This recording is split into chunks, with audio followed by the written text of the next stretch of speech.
Yes, Mr. Edwin Katamba aka MC Cuts agamba maze emyezi musanvu atayogera na Fiye yanyiga Cuts bwe yavaayo na announcing nga bwali HIV positive era nga kyamujja mu mbeera. Fiye yabeera traumatized. Yes, nabwe kityo n'agenda ebutabika era Fiye bikyanga avanga mu rehab ebutabika. Giri myezi musanvu taddangamu kwogera na MC Cuts.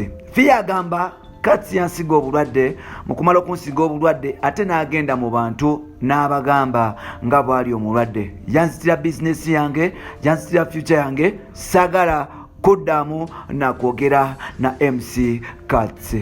Tukwaniriza naterako mukoto gwaffe omuganzo gumanyikiddwa nga Uganda mu Kamoli. Amanya n'eddoboozi Bampita Ntambi Jimso, Denamalo n'ekibweya Maxudi Junior. Webale kuba nti otambula naffe, webale kuba nti osubscribinga, gwe yasubscribinga ate nawe watandaba kuba nti osubscribinga nga mekesero obeire nti osubscribinga. Tugende mu maaso mpola mpola. Twakugamba nti ffe tetuleeta palapase, twasala okuba nti tukunoonyeza oba okuleetera agamawulire gosinga okwagala n'okumanya ate nga mesimbu mesigwa. Yes, osobola okuba nti ogakkiriza. Nnaku lwaleero tukuleetedde musajja mukulu amanyikiddwa nga yes Edwin Katamba ng'akola wali ku NBS TV, NBS After 5, MC Cuts there alongside eyali mukyala we oba mukyala we amanyikiddwa nga Mutoni. Yes, Mutoni Fiye. Yes, Mutoni Fiye oba Fiye Biebe. Now fenna tukimanyi nti waggwawo obutakanya wakati wa MC Cuts kwogata ne yali omuyimbi we ate nga mukyala we amanyikiddwa nga Fiye Mutonyi. Fiye Mutonyi ne MC Cuts bafunamu obutakanya nga yes last year nga yes nga Cuts alumiriza Fiye kuba nti mwenzi. Cuts yasanga Fiye n'omuvubuka like bamuyita mvuko yerinnya lye linva nnyo mu mutwe. Yes, omuvubuka oyo mukyotala bw'atyo. Yes, Don Sultan wakitunyizukiza linnya lya kyaliwo oyo. Yes, omuvubuka oyo mukyotala. Yes, yamusanga ne Fiye.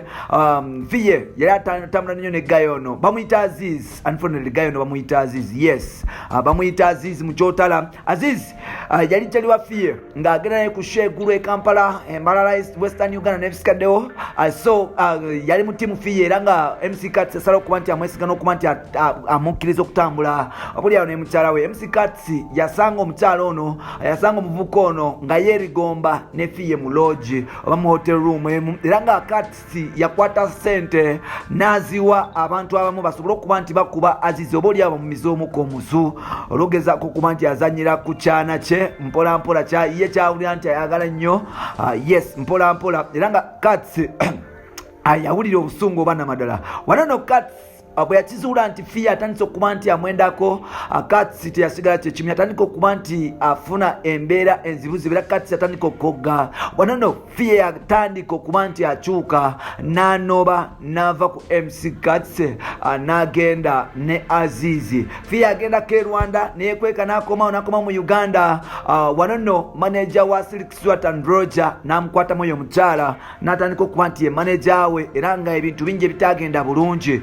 Wanono music career ya Fiye yagenda nga efa mpola mpola era nga Fiye yamaliriza asabye MC Cuts baddemu bakole bonna. Cuts yes yakkiriza kubanga oli yamulinamu omwana era nga ye maama w'abaana be. Yakkiriza okuba nti yes baddingana era yakkiriza okuba nti oba oli awo beesonyiwa byonna ebyaliwo. Yes, n'omuntu wa wansi ne baddamu okuba nti bakwatagana naye ng'ate mu kuddamu okuba nti bakwatagana MC Cuts yafuna trauma endala. MC Cuts agenda e Bungereza ne A-Pass, Fikfa Maika, Grenade Official. Yes, Grenade Official, A-Pass oba ne Spice Diana. Yes, ne Spice Diana balina show mu London last year, Chloe Regents mpola mpola. Wanono abayimbi bannayuganda bagenda nga MC gwe batwala nga MC ne DJ Roger yaliyo e London. So kati ne batwala MC Cuts. Yes, aberenga MC waberanga banyumirwa mu kugenda eyo. Cuts yagenda nga awulira ebife Uganda ebifa ku mukyala we nti mukyala we ennaku zino yegabangula yegabagaba. Yes, bamutwala mbirombiro bamulyanga bikajjo so n'aba nti n'atandika okuba nti afunamu okwewalikirira nga twamaliriza nga MC Cuts. It was around November, December, October, November. It was around November. MC Cuts yagwa eddalu. Era nga mu kugwa eddalu MC Cuts yasobola okuba nti atwalibwa mu ddwaliro, yes, mu ddwaliro n'ajjanjabwa era nga obutambi bungi obwafuluma nga MC Cuts agudde eddalu mpola mpola. Wano nno abantu beebuuza ne batandika okugamba nti oba oliawo AIDS oba nga bagamba nti MC Cuts yava ku makerenda y'ensonga lwaki agudde eddalu, abalala nga bagamba birala naye nga ate twagenda okizuula nti yes mukazi yamusudde eddalu nanti mukuba nti agenze atandise okuba tyadda engulu bamukomyawo mu Kampala. Jjukira batalibe ba iPass ba Grenade ba Fik ba DJ Roger bakomawo e Kampala. Yes Cuts ne bamuleka e London era nga mama yatekinga care akogera ne DJ omugwesija DJ Lorenzo ne batekinga care about Cuts najjanjabwa nakomawo. Cuts mukudda e Kampala yagenda ku Wave Lounge gye yali akolera emirimu gye bagita Premier Thursdays. MC Cuts ogolaba yes n'akwata microphone n'announcinga nga bali omulwadde wa siriimu n'agamba nti ye mumuleke mumujeko pressure ez'ekisirusiru mumulekere sirimu wa mulume oba oliawo akuze n'abaana be. Era agamba nti yes azze eri Mukama Katonda takyagala bintu bya kisiru kati bimustress nga si bya mukyala wabula bya sirimu. Era n'agamba nti addamu mugamba nti mulalu agenda musuwinga. Kino nno kyakuba Fiye wala nnyo. Fiye yatandika okukaaba amaziga kugata ne muganda wa Fiye eyali atandise okuba nti alya MC Cuts. Muganda wa Fiye oyo yakwata ekifaananyi n'abiteeka ku social media nga amaze okulya Cuts agudde mu kitanda agudde ku buliri bw'ati yes yakuba ekifaananyi n'abiteekayo ku social media n'agamba nga bamaze okulya MC Cuts. Bino no Fiye byamuleetera ennyike ku mutima era Fiye yagamba nti oba oliawo omusajja ono tali serious. Fiye yagamba nti Cuts okwana musinga nga mulwadde wa siriimu nti mulwadde wa siriimu ate nga tiyamala mugambako kyamuyisa bubi nnyo ddala era nga kyatandika okuba nti oba oliawo kimwewaliikiriza. Fiye agamba nti baali badde balwadde naye nga bo bennyini bakimanyi. Tosobola kuba nti okola decision kwanawunsinga nga togambyeko bantu b'obadde nabyo kumala myaka gyonna. Ekyo kyanyiza Fiye era Fiye yatandika okuba nti yeetegera abantu bangi bagenda ku social media ne basunga Fiye n'abaana be era nga Fiye mukuba nti bamuyeeya n'okumuvumira social media insults yamaliriza agudde eddalu. However much ne mu ddalu lye mwalimu enjaga nti Fiye yali atandise n'okukozesa cocaine naye nga Fiye asobola okuba nti akwatibwa n'atwalibwa ebutabika nga oba oliawo nebbawo yakavaayo. MC Cuts yasooka okukwatibwa n'atwalibwa ebutabika ze ne Fiye ne bamuzaayo.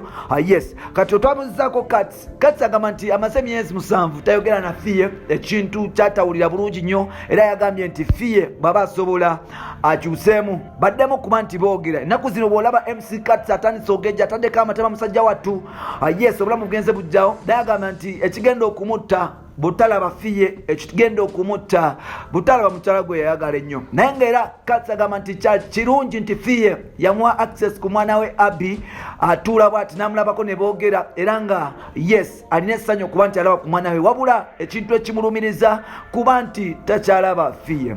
Kyanaku nnyo nti bw'obanga oyagala omuntu ebiseera ebisinga batandika okutekinga for granted. Abantu abo batandika okuba nti yes batandika okulaba nga gwe eyasiraana nga gwe yasemba n'obulamu nga gwe tasobola kumuvinga on. Bw'omuvinga on n'omuntu omulala abantu abo kitandika okubayisa obubi ne batandika okulaba value yo gye wali olina. Saa zino MC Cuts was bad. MC Cuts was everything abakazi yali abalina naye nga yeerabidde nti omukyala gwalina oyo oba oliawo asobola okuba nti akyuka naye n'afuna abantu abamutwala abalala n'abafuna. So yamaliriza nga Fiye akyuse Fiye ng'agenze bwe twogerera Cuts ayagala kuddamu kugwa ddalo. Bampita Ntambi Jimsodi na Rich Boy Maxudi Junior weewale kuba nti bwekumira wano mpola mpola ffe twakugamba tetujja kuleetera palapase tujja kuleetera agamuli gosinga okwagala.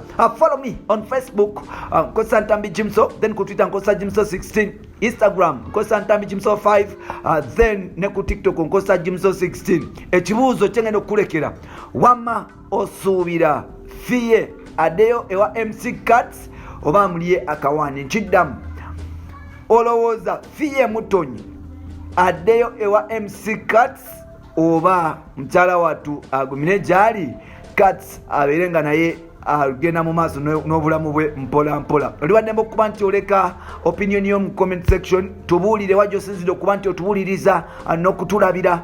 Tubuulire ensi gy'osinzidde okuba nti otuwuliriza n'otulabira, tugambe gye tukusanga naffe tukubongeko. Omukutu guli gumu baguyita Uganda mu Kamoli. Subscribe tambule ffenna. Bye bye for now.